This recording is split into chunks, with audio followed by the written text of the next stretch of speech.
بھارت پاکستان میں ہونے والی ایس سی او سمٹ میں شرکت کرے گا۔ بھارت نے وزیر خارجہ جے شنکر کی ایس سی او اجلاس میں شرکت کی تصدیق کر دی۔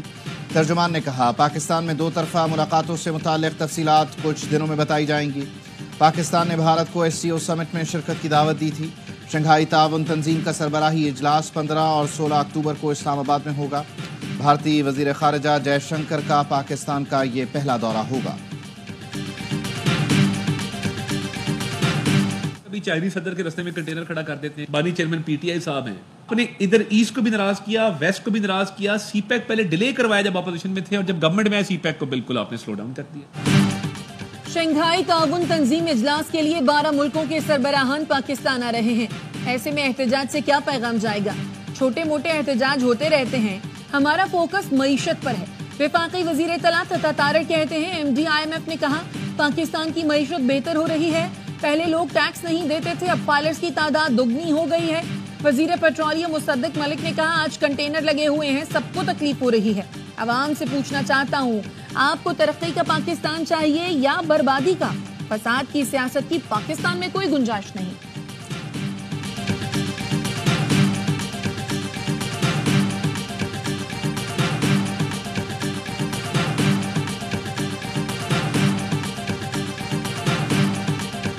وزیر اعلیٰ کے پی علی امین گنڈاپور کا قافلہ برہان انٹرچینج پہنچ گیا۔ پنجاب پولیس کا واٹر کینن کا استعمال اور شیلنگ۔ اٹک میں موٹر وے M1 پر خندقیں کھود کر کینیں بچھا دی گئیں۔ اسلام آباد میں پی ٹی آئی کے احتجاج کے پیش نظر سیکیورٹی ہائی الرٹ۔ ڈی چوک سے 4 خواتین سمیت 14 پی ٹی آئی کارکن گرفتار۔ پولیس کی شیلنگ۔ اسلام آباد راولپنڈی میں دفعہ 144 نافذ۔ ڈی چوک اور دونوں شہروں کو ملانے والے راستے بند۔ وفاقی دارالحکومت میں موبائل فون، انٹرنیٹ اور میٹرو بس سروس معطل۔ راولپنڈی، اٹک، سرگودھا اور لاہور میں 3 دن کے لیے دفعہ 144 نافذ۔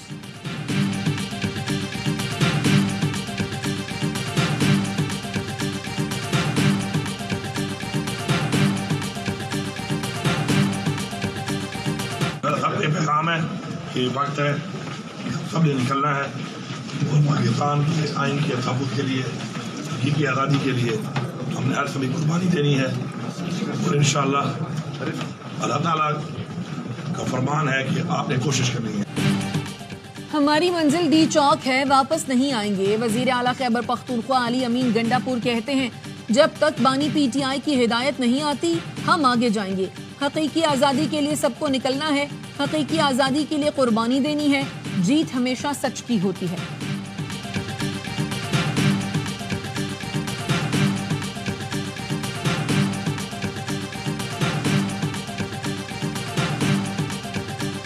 کل بھی ریکویسٹ کی تھی کہ یہ موقع نہیں ہے پروٹیسٹ کرنے کا، یہ دن نہیں ہے پروٹیسٹ کرنے کے، ان کا رائٹ ہے جلسہ جلوس، لیکن اس طریقے سے نہیں جس طریقے سے ہو رہا ہے۔ کسی ایک بندے کے پاس ہمارے گن نہیں ہے، سوائے ایس پی کے کسی کے پاس گن نہیں ہے۔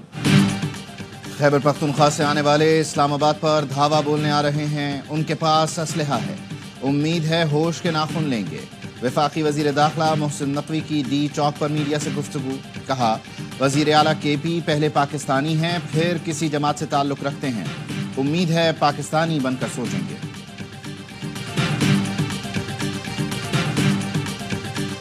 اسرائیل جو ہے پاکستان کے ساتھ فوجی پنگا نہیں لے سکتا، پاکستان ایک ایٹمی قوت، ہمارے ساتھ تو اس نے پنگا لیا، دنیا میں ایٹمی جنگ جو ہے چھڑ سکتی، اس لیے وہ فوجی طور پہ ہمارے اوپر حملہ آور نہیں ہو رہے، وہ عمران خان کے ذریعے ہمارے اوپر حملہ آور۔ اسرائیل ہم پر فوجی حملہ نہیں کر سکتا، اس لیے بانی پی ٹی آئی کے ذریعے حملہ آور ہے۔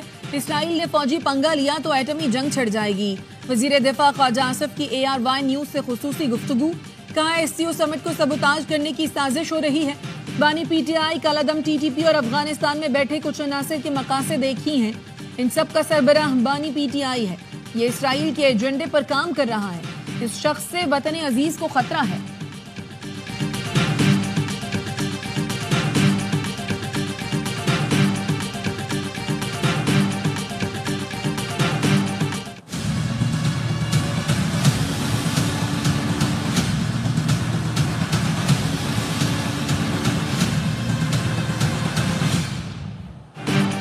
ملک کے مختلف شہروں میں موبائل اور انٹرنیٹ سروس متاثر، صارفین کو مشکلات کا سامنا۔ اٹک، چنیوٹ اور گرد و نواح میں بھی موبائل اور انٹرنیٹ سروس جزوی طور پر معطل۔ کراچی میں بھی موبائل انٹرنیٹ سروس بند ہونے سے سوشل میڈیا ایپس کے استعمال میں مشکلات درپیش۔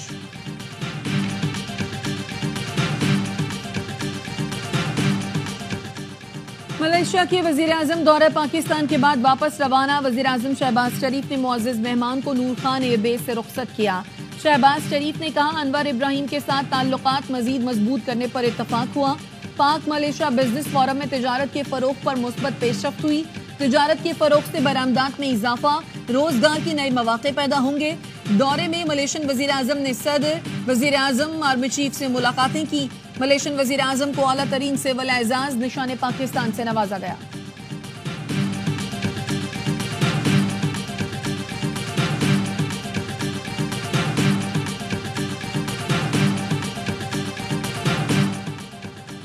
وزیر اعظم شہباز شریف سے سینیٹر عرفان صدیقی کی ملاقات، سینٹ کی پارلیمانی پارٹی اور ملکی سیاسی امور پر گفتگو۔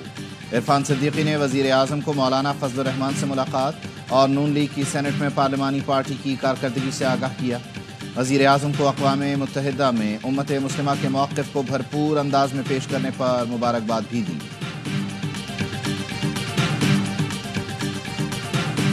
صدر مسلم لیگ نون نواز شریف سے آسٹریلوی ہائی کمشنر نیل ہاکنز کی ملاقات، دو طرفہ تعلقات کو مزید فروغ دینے پر اتفاق۔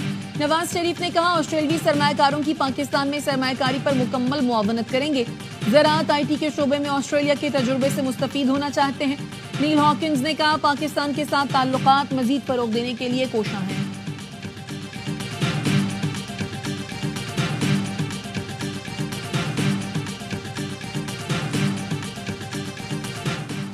اور صدر WMO سلمان اقبال کی زیر صدارت ورلڈ میمن آرگنائزیشن کی 22ویں سالانہ جنرل میٹنگ کا لندن میں آغاز۔ سلمان اقبال نے اپنے خطاب میں کہا ہماری ترجیح تعلیم ہے اور اس کے فروغ کے لیے میمن ایجوکیشن مانیٹری فنڈ کا قیام عمل میں لائے۔ صرف 50 ڈونر سے 5 ارب روپے کے فنڈز اکٹھے کیے گئے۔ میمن ایجوکیشن بورڈ کا قیام بھی عمل میں لایا جائے گا۔